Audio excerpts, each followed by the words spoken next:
بسم الله الرحمن الرحيم والحمد لله رب العالمين اللهم صل وسلم وبارك على نبينا وحبيبنا محمد وعلى آله وصحبه أجمعين وبعد.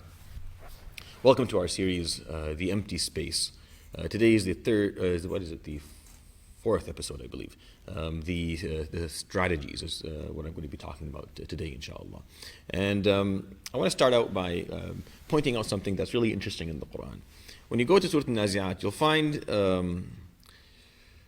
Musa alayhi salam's story in Surah Al-Nazi'at very briefly. It's a short surah, so the story of Musa alayhi salam is not told in length or in detail.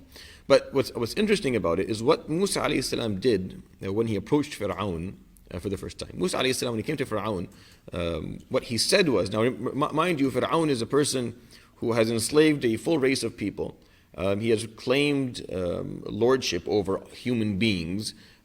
He has called himself names that only Allah subhanahu wa ta'ala calls himself. So this person is truly a transgressor, truly an oppressor. And if Musa alayhi salam came to him and said, and these are the words that Surah Al-Nazi'at use of Musa's approach, فَقُلْ هَلْ لَكَ إِلَىٰ أَن تَزَكَّى. How about I point out for you a way to purify yourself, to perform tazkiyah. And it's interesting because it's as if the Quran, or it's not as if, the Quran is telling us that even Fir'aun, on the scale that he was oppressive, on the scale that he was harming people, transgressing against people, the reason behind it was just an issue of the nafs. I mean, Fir'aun is a politician. He's one of the world leaders at the time. And he was making huge decisions, enslaving people and claiming, making certain claims, and he's making true political, administrative, governmental decisions.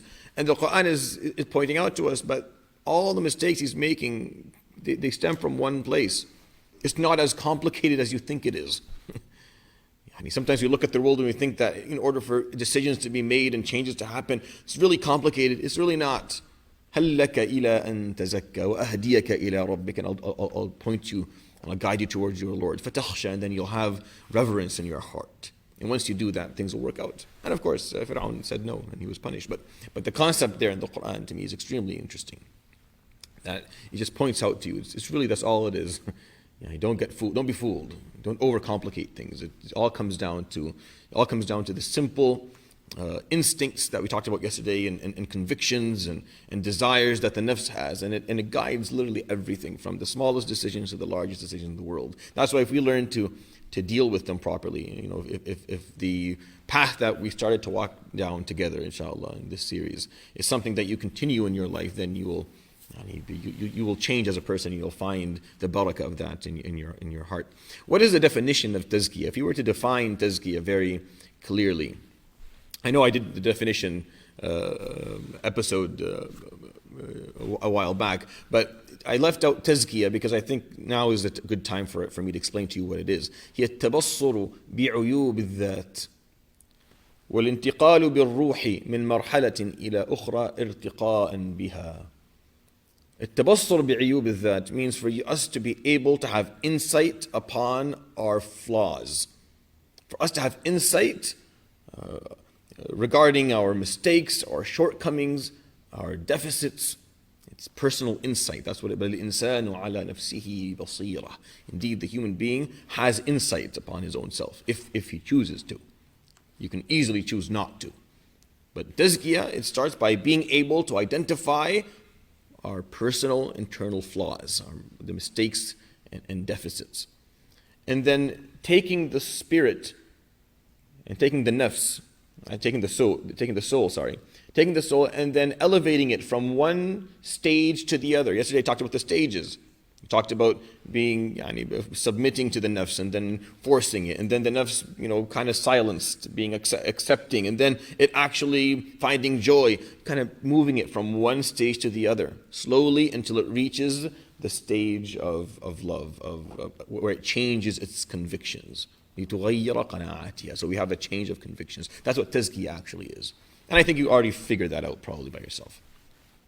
So what are the three domains we're going to be working on in order to start achieving that? Well, There are two straightforward domains, and there's a third one that's a bit more complicated that I'll be spending the next 2 episodes talking about in detail. And to be honest, 2 episodes or 3 or 4 aren't enough to tackle it. We're going to have a full series about it if there's interest in this. But the first 2 domains, which are relatively straightforward and pretty simple, if we start working on them. The first one is regarding the cycle that I talked about a few episodes ago. Feelings, thoughts, and behaviors. That cycle where each one of these elements is affecting the other one positively or negatively, but depending on, and it's a closed cycle. It's virtuous or vicious depending on which direction it's going. This cycle needs external elements to affect it. And you can work on that. You don't need steps. You don't need durus. You don't need lessons to tell you. You just have to make a few decisions. A few very clear, blunt, straightforward decisions that you're capable of doing. To affect your feelings, you just need good experiences. You need to have good experiences regarding things that you want to do. If you don't have good experiences, you don't have good memories, you don't have good feelings. That's why Taraweeh exists. Allah subhanahu wa ta'ala designed the deen so that you would have good experiences. We come to the masjid at night. Going anywhere at night is fun, period. As long as it's not a war zone, going anywhere at night is fun. Coming to the masjid at night where most people are sleeping and praying and people talking and being together and be outside of that, it's a beautiful experience. People, I know because for myself, it leaves a beautiful memory. And when you have a beautiful memory regarding prayer, then your feelings towards prayer become positive. So just find fun experiences regarding things you want to do that you're finding difficulty in doing. Sometimes you have to seek that out. You have to actually go. And I think one of our major jobs and functions as Muslim institutions is to provide those experiences. That's what we do. We run a Quran halaqah for years in the masjid. Whenever we had our meetings, the teachers were always uptight about the fact that their kids aren't memorizing as much. And I'm like, it's okay. What they're getting from coming to the masjid and spending time with friends and is a good experience. That good experience will leave a good memory. That good memory will lead to good feelings. And every time they think of Quran in the masjid, a good feeling will come to them. And that will start that cycle. Start sending that cycle in the virtuous direction and moving. And they'll come back. When they're older, they'll come back to the masjid because they have good memories there. Provide good experiences for yourself. Sometimes if you're older and there's no one providing experiences for you, go provide a good experience for yourself. Perform a umrah, or have an Islamic camp where you spend time with people outside doing something where but you're doing something that will leave you a good memory and a good feeling regarding something that you want to do but you're finding difficulty doing. Seek knowledge. That's how you affect your thoughts in this cycle. Learning is the most important part of this whole process. Learn. We have to seek knowledge. You have to take it upon ourselves to actually learn. And that, again, you don't need steps for that. You just need to decide, I'm going to learn. I'm going to go find a source that I can trust, and I'm going to spend time learning more about the deen, about these actions. The more you learn about them, the easier it's going to be for you to practice them. It's very simple. There's really no complexity to this. Again, these are straightforward issues. They're not complicated. But they do sometimes, go unmentioned or unnoticed. The reason why is because the nafs wants you to be distracted from all this stuff. The nafs doesn't want you to think about these things and look at them, because if you do, you're going to make good decisions. Those good decisions are going to harm her. The nafs is not going to be happy. It's not going to find what it's looking for. It's not going to be able to continue to serve its 2 major goals that are extremely short-sighted and extremely limited. Find good companionship. That's how you affect behaviors. In order for you to affect your behaviors positively, you need good people around you. You have to change your friends, maybe. Why do you think friendship and companionship is such a big deal in the Quran and in the Prophet ﷺ's hadith? الْمَرْءُ عَلَى دِينِ خَلِيلِهِ فَلْيَنْظُرْ أَحَدُكُمْ مَنْ يُخَالِلُ. The human being at the end will be just like their friends. Ala deen means, deen is faith, but deen is also, like what it actually is the way of life, meaning way of behavior. You will end up behaving and acting like your friends, so be very careful. That's what he's saying, alayhi salatu. Be very careful who your friends are. Be very picky about your friends. It's okay. Because the most valuable thing you have is your time. And they're going to influence your behavior. And it's going to influence that cycle. And it's going to influence who you are. That is something worth being picky about. I mean, you don't have to be picky. Don't be too picky about what food you eat and what clothing you wear, but be really, really picky on who you're spending time with. That's your capital, is your time. Don't spend it with anybody. If the person that you're spending time with is not influencing you in a positive way, is not offering you a positive vibe in your life, if they're not behaving in a way that you could, because you're going to emulate your friends and they're going to emulate you. That's how life is. We rub off on one another. We spend time with each other. I learn something from you, you learn something from me. I become more like you, you become more like me. So if the person you're spending time with is not a positive one, then you need to change that. This is so important, especially for my younger brothers and sisters. You need to make these decisions. I know they're hard. I know it's hard to reject someone, or it's hard to distance yourself from a friend because you end up attaching yourself to them emotionally. But if they're not helping you in your life, if they're not moving you forward, if they're not drawing you closer to God, if they're not practicing and behaving in ways that are right, that are ethically sound, if they don't have the right values you need for your own, you have to preserve yourself. Again, you have to be selfish sometimes. Because the long-term goal is Jannah. You have to be selfish about that. If this person is not helping you get to Jannah, then what are you doing with them?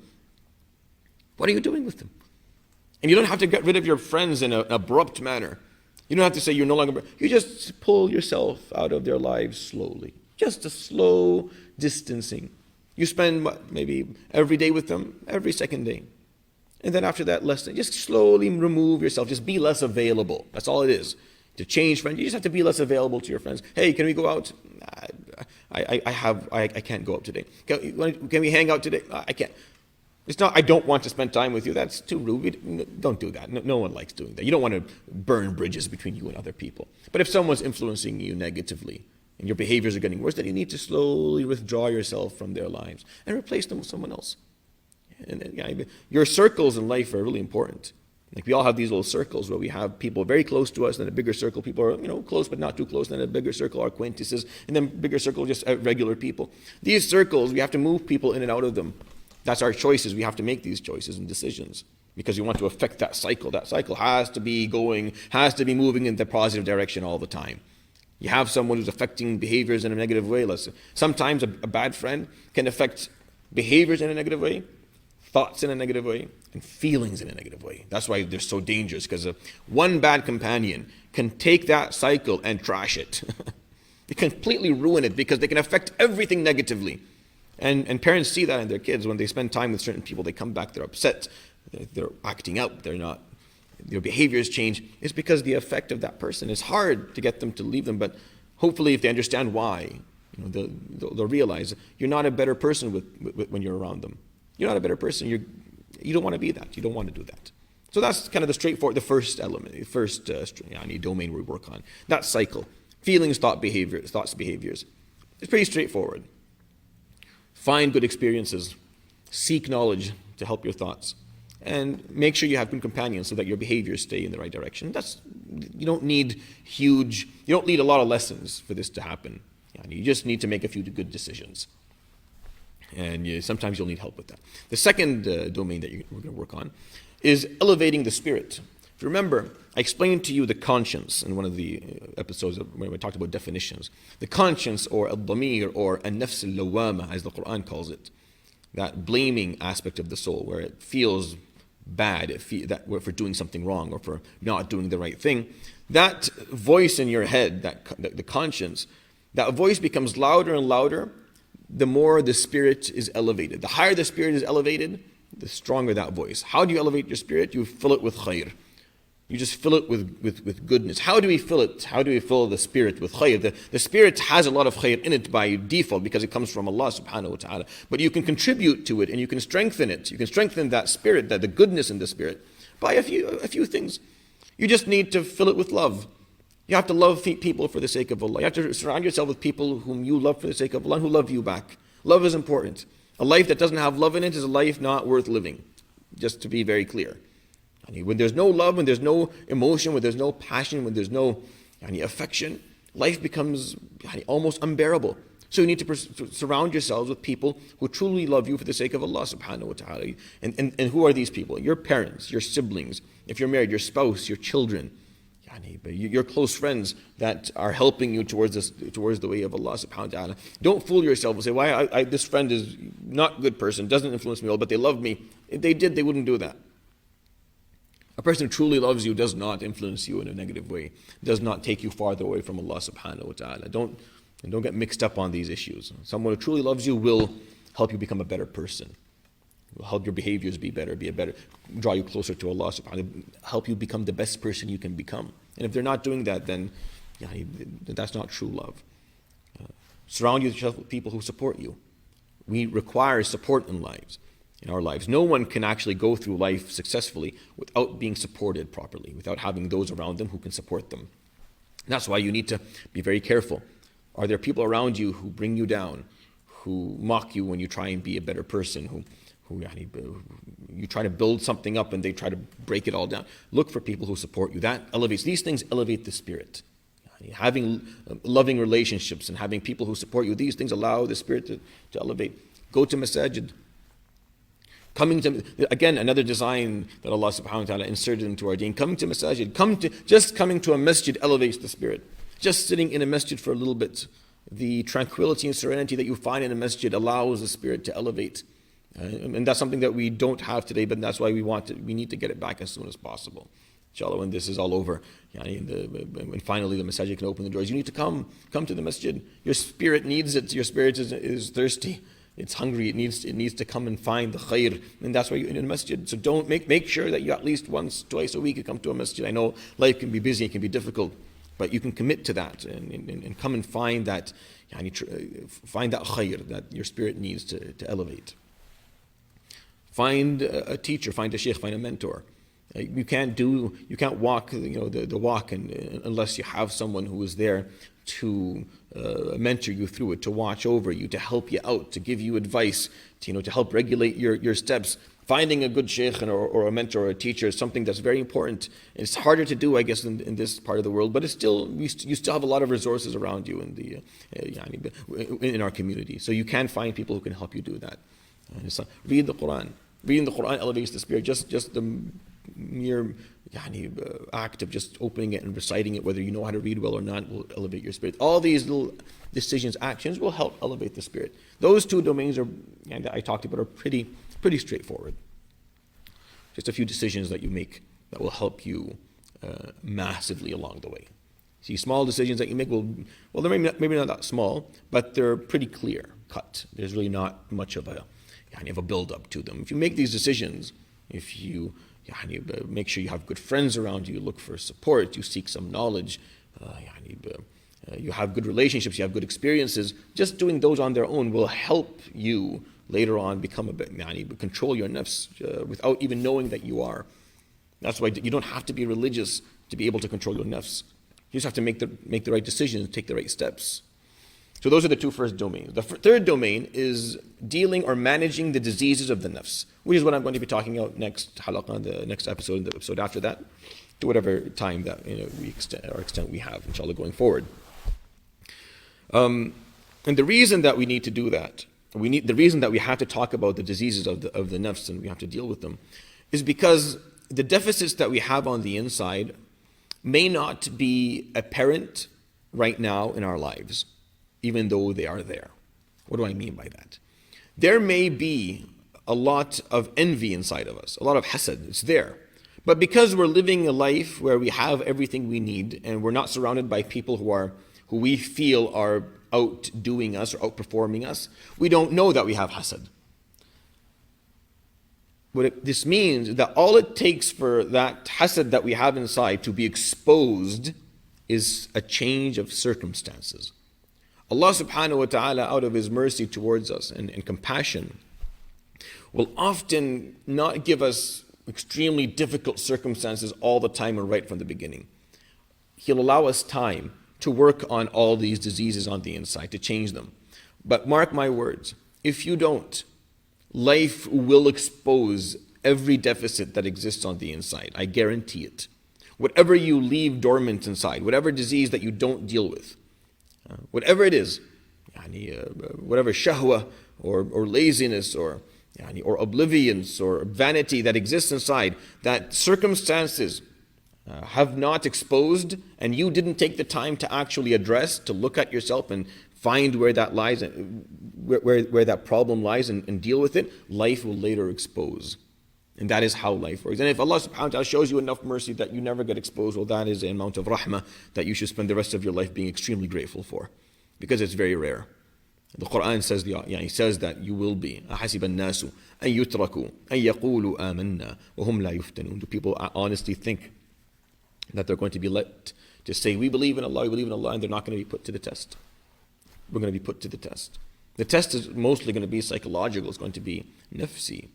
The physical part and the financial, these are all things that they're much easier to deal with than the psychological and nafsi part of dealing with any difficulty. So that's why this is so important. There are many people who are cheap. Many of us are cheap, but we're just not. Allah subhanahu wa ta'ala has concealed that cheapness for us so that we're not exposed.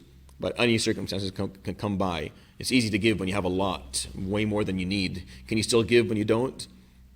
Alhamdulillah, the circumstances right now, you have way more than you need, so you're giving. But you don't know, maybe there's a lot of bukhl inside. Maybe you need to work with that and deal with that. And so on and so forth. And we'll talk about these, inshallah, in more detail as we move forward. But that's the warning that I'm issuing. Just because it's not apparent doesn't mean it's not there. And if you don't deal with it while you have the luxury of time to deal with it, because the circumstances are of ease, you can do it, then I fear for you that the circumstances change and then it's exposed. And I've seen that. Extreme circumstances expose that. War, for example, will expose behaviors and thoughts and virtues of human beings that you never thought were possible. You'll see things you're like, I would never think that person would ever behave like that, but that's what circumstances do. And the lack of tazkiyah, that's what it leaves. It's very painful to see and to know that, to learn about yourself, something like that. I'm not talking about others, well, I'm just talking about myself. I'm going to share with you a number of rules. That I think we need to keep in our minds as we go through all these different diseases and where they come from and how to deal with them. These are just a set of rules that apply for every circumstance, for every situation. That's why I'm going to talk about them on their own. These are the rules of change. If you want to make change, you have to follow a few rules first. If you don't follow them, the change won't work. First rule, rifq, tenderness, kindness. This is qualitative, meaning when we're going to do changes, when we make a change in our lives, the quality of it has to be, the nature of it has to be tender. It can't be extreme. Extreme changes that are from a quality perspective, don't really work. If you want to change your diet, so you end up living in a place where there is no food and you're always starving and you've cut out everything that you like of your diet, that is too extreme. The quality and the nature of that change is too big. You may end up losing the weight, but that type of that won't work. That will make the nafs very hateful. The nafs will be on vengeance because the way you treated it was so. The nafs is very flexible, but it can be broken. It's extremely flexible. You'll be surprised the circumstances that you can live with. You'll be surprised what you can live with in life. In your mind, like, I wouldn't survive if that happened, or I wouldn't survive if that was taken away from me, or I wouldn't survive. You'll be surprised what you can survive with. We're actually very, very flexible as human beings. It's just the nature of who we are. That's how we survived as a race. That's how we evolved. That's how we became who we are. But the thing is that the nafs is also breakable. There is a point where if the change is too extreme, you can break it, snaps. And it's almost incurable at that point. It's almost unfixable. It's extremely difficult to fix it after that. Extreme changes don't work. They don't serve the purpose. They don't purify the nafs. We want to do tazkiyah. We want to purify it. We want to improve it. We want to change. We don't want to break it. So the first rule is that we have to do this tenderly, kindly. We have to make sure that we do it properly. And that's the Prophet ﷺ would say, مَا كَانَ الرِّفْقُ فِي شَيْءٍ إِلَّا زَانَهُ. Put tenderness in anything, and it'll beautify it. It'll be done better. Whatever. وَمَا نُزِعَ مِنْ شَيْءٍ إِلَّا شَانَهُ. Take tenderness out of anything, and it'll make it ugly. And it won't work as well, and it won't be as beneficial. Second rule, الصدق, transparency. Transparency and truthfulness. This is where most people will fail along this path. This is where you will fail. If you fail, this is where it is. The lack of being, the lack of ability to be transparent with one's self. It's one thing to, we all wear masks, not the literal mask we're walking around, the figurative mask. We need people to see us in a certain light. So we put on a mask and we walk around. You want people to know you as a certain way, that you're tough, that you're serious, that you're this, that you're that, whatever it is that you want people to see. But the truth of who we are is something only we know. When we take off that mask and we look at ourselves transparently and truthfully and honestly. If you don't have the ability to be honest with yourself, then you should turn this off right now. Because anything you do in trying to purify yourself will be a complete waste of time. Because you'll just be lying to yourself, and you'll be doing things that don't really count, and it won't go anywhere. Sometimes people are so good at lying to themselves that only a polygraph will expose what they really feel and how they really think. And some people will be surprised that, that's what I think is true, but no, your body doesn't. Deep down inside, there's a part of you that knows that what you're saying about yourself and what do you know who you are? Do you actually know why you do what you do? Are you honest about yourself, or have you lied to everyone about who you are to the point that you believe it? Some people will come Yawm al-Qiyamah and they will lie to God. يوم يبعثهم الله جميعا فيحلفون له كما يحلفون لكم ويحسبون أنهم على شيء ألا إنهم هم الكاذبون. Allah subhanahu wa ta'ala will resurrect them all and bring them, and they will swear to him, I swear to you, Ya Rabb, I was like this. I swear to you, I was a good person. I swear to you, I never harmed anyone. I swear to you, I never wanted to harm that person. I swear to you, just like they swore to you in dunya, I swear to you, I didn't do it to harm them. But they've said it so many times that now even they believe it. وَيَحْسَبُونَ أَنَّهُمْ They believe it. But indeed they are the liars, and Allah subhanahu wa ta'ala will have to explain and show them how, no, you did want to harm them. But you didn't want to believe it. So you lied to yourself and you covered it, and we're good at that. It's a way that the nafs, it's a psychological reflex that we have. We don't want to deal with the fact that we did something wrong, so we cover it up and we lie about it. No, we didn't do anything wrong. Because we don't want to face that very brutal reality that we did something evil, that we were wrong, that we were mistaken, that we harmed someone, that we were oppressive. We don't want to deal with that. Sidq is going to be the most important part of the most important rule. You have to be honest with yourself. Why are you actually doing what you're doing? Do you truly understand your motives? Are you truly doing this for the right reason? Do you truly feel the way you feel? If everyone did this, by the way, the world would be a much better place to live in. But we don't do it very often because it hurts. Because it hurts to stare yourself in the face and be honest about what you see. And some people will walk the path of tazkiyah, by the way, lying to themselves the whole way. They'll benefit nothing. They're actually one of the reasons that the tasawwuf has a bad reputation, is because there's so many people in it who have failed to do this simple rule, which is being honest with yourself. So I hope that makes some sense. The third rule is going to be a graduality. بطء, تدرج. This is quantitative, not qualitative. This is quantity. We're going to make baby steps.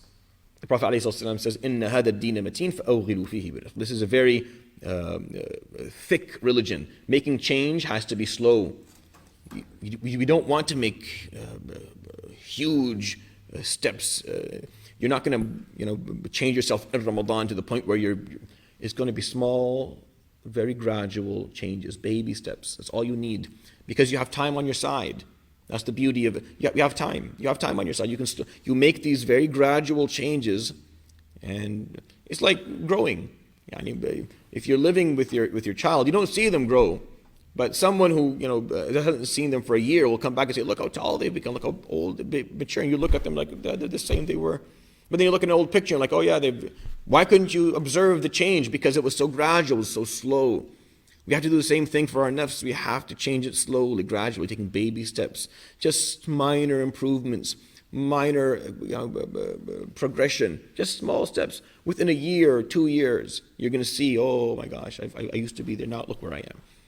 But you try to make that same amount of change in short amount of time, it won't work. It rebounds. It backfires really badly. I've seen this so many times. This is a really important rule. I've seen so many people say, "I want to change my life." So they come to every single prayer and they read Quran every day and they start. And I'm telling you, just slow down, Yahui. Just slow down. You're going to burn out. Your nafs is not used to all this. You have to, and they don't listen because they're so enthusiastic, and then 2-3 months later they're back to where they were. They're back to they were. Why, ya Sheikh? Why didn't you take it slowly? Why didn't you just do this slow, just gradually?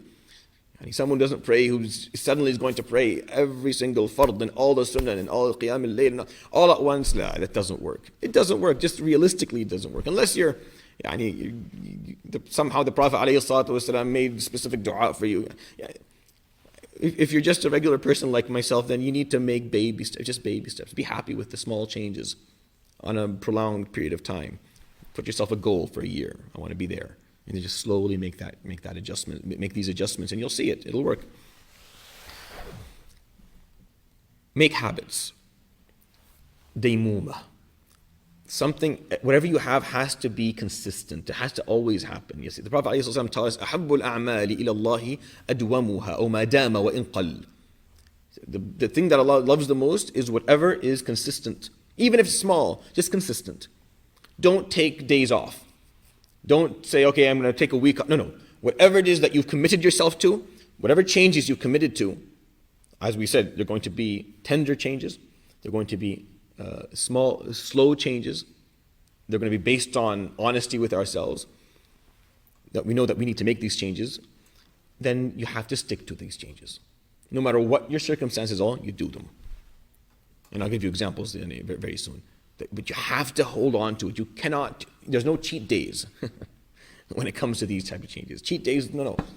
Cheat days are only for people who are making changes that are too big for them to handle. And that's why they don't work. That's why these type of diets, they don't work. Maybe you lose some weight in a couple of months, but it doesn't make, you're going to go back and gain it all over again because you didn't actually build habits. You can't be consistent. That's why smaller changes, slower changes are better. Because they can be consistent, because that is a golden rule, a daymuma. It has to be something you do all the time. Allah subhanahu wa ta'ala obligated 5 prayers and siyam of Ramadan and zakah and hajj. You're obligating yourself to do something. That's why make it small. Make it small, make it simple. But obligate yourself. I will do this every day, period. I could be, wallahi, you could be in jail. You could have exams. You could be extremely ill in the hospital. As long as your brain is functioning, you're going to do it. That means a lot to Allah subhanahu wa ta'ala, and that means a lot to the process of change. Point after that. Self-regulation. You should try to write them down. You'll find them helpful. Al-muhasaba, i'adat al-taqeem. We need to always, throughout our process of change, take a moment and look back. And we need to evaluate. You have to do some evaluation. Self-regulation or evaluation is probably a better word. We're going to evaluate. Where were we? Where are we now? Have we made progress? Am I on track? Have I regressed? Have I forgotten how to do this properly? You have to do this. Umar ibn Khattab tells us, حَاسِبُوا أَنفُسَكُمْ قَبْلَ أَن تُحَاسِبُوا. Judge yourself. Hold yourself accountable. Hold yourself accountable before Allah does it for you. Evaluation is holding yourself accountable. I was supposed to do this every day, and look, I'm starting to slack. I was supposed to make these small changes every few months, and I haven't been doing these changes. I haven't been making any progress in this domain here. I have to change that. You have to hold yourself accountable. Without doing that, people who set out for long-term goals, without doing evaluation on the way, lose their goal, lose their direction, go astray, and find themselves in a completely different universe. They're not even remotely close to where they were trying to go at the beginning because they weren't doing evaluations along the way that allowed them to redirect. Because sometimes you're going down a path and then slowly it's just how the nafs starts pushing you away from it. Then you have to say no. You evaluate. Oh, I'm going in the wrong direction. Then you steer back to where you were going again. And that's important to have self-evaluation, to have evaluation and self-regulation. Complete abstinence. Once you get rid of a bad habit, it has to be complete abstinence from that bad habit. What I mean, you have a bad habit, you've been doing it for a long time. If you stop it cold turkey, as I said, there's no rifq, there's no tenderness, and that's not gradual. So quantitatively and qualitatively, that's too much. So you need to slowly get rid of these bad habits. You slowly get rid of them. You cut down in frequency. You get down in amounts. You cut down in intensity. You keep on until you come to the point where that bad habit is gone. Once it's gone, once you remove it, that's it. You never do it again, ever. That is something they teach people who have addictions. A recovering alcoholic cannot ever drink, not even a sip of alcohol. should not be in places that serve alcohol, should not have friends who drink alcohol, should not discuss alcohol, should not look at it, should not smell it, should not think about it, should not even see it on TV on a commercial. They should completely remove that from their lives. And that is something that is important. The moment you're able to rid yourself of a bad habit, you need to rid yourself of it. That's why you have to do it slowly. That's why you have to do it properly. And then you never go back. You don't miss it. You don't, just one day, just on vacation, just people who smoke, once you start smoking, never pick up a cigarette again. And don't surround yourselves with people who smoke or remind you of it, because that will, you will rebound, you'll regress, you'll do it again. Another important part of complete abstinence is replacement of bad habits. If you don't replace the habit that you have had with another habit, you will go back and do that original habit. You had a habit, it's bad, you removed it. Now there is an empty space. Hence the name of the series. There's an empty space sitting there. There used to be a bad habit there, but there's nothing there anymore. Oh, shaitan loves that. The nafs loves that. Now it can just fill anything it wants. Probably the same bad habit, but if not, some other bad habit. Unless you have a good one ready that you're gradually replacing it with. You're taking time away from this bad habit and putting in time with this good habit. By the time you've removed the bad habit, a new one is sitting right there that you have now developed. It's impossible for people to get rid of bad habits if you don't have a good habit in place. This is specifically for parents who have children or teenagers who have bad habits. You want them to stop the bad habit, you have to help them develop a good one.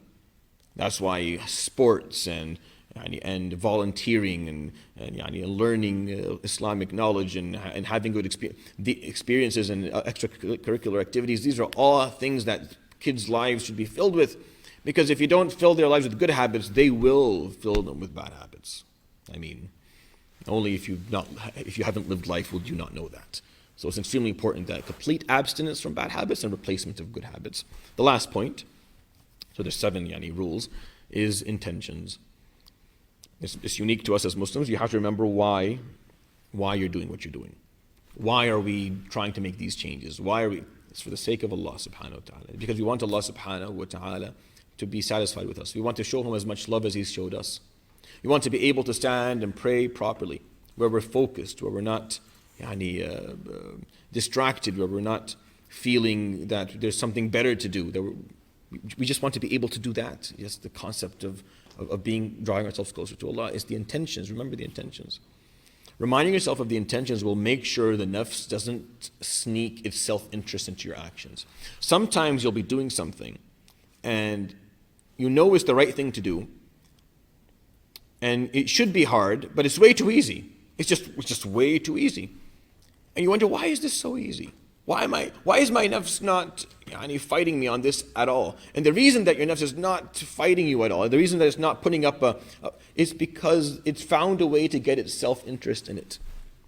It's happy. Oh, it'll give us a good reputation. Go ahead and do it.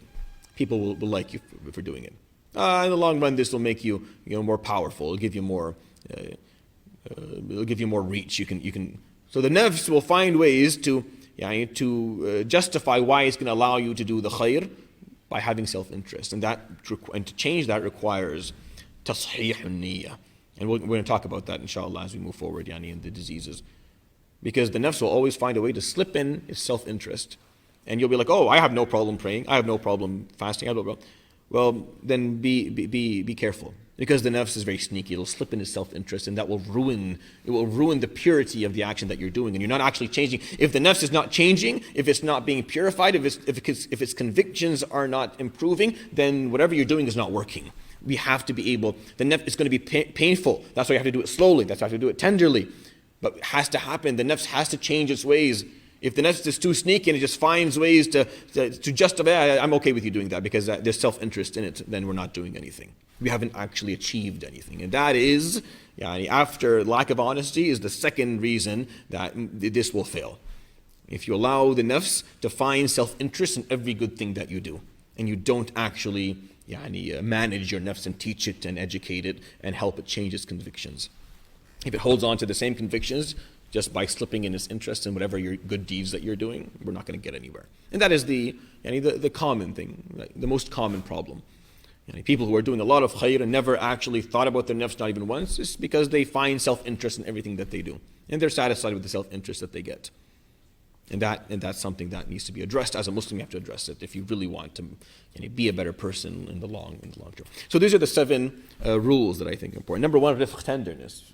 From a qualitative perspective, from a quality perspective, has to be tender. Honesty. You have to be honest with ourselves. You have to be truthful with ourselves. Graduality. It has to be gradual. Changes have to be slow. Daymuma. We have to be consistent with what we do. We have to make habits. Evaluation. You have to evaluate ourselves along the way so we don't lose track and lose focus of where we're going. Complete abstinence and replacing of bad habits. Once you get rid of a bad habit, you get rid of it, and you have to replace it with a good one, and then intentions. We have to make sure that we revise our intentions, because nafs will find a way to put its self-interest in there. We'll talk about that more, inshallah, as we move forward. I'll finish my talk today by talking about the tools. I thought, subhanAllah, I thought we were going to have more time. Maybe we can go into more detail tomorrow. We have 7 tools as well.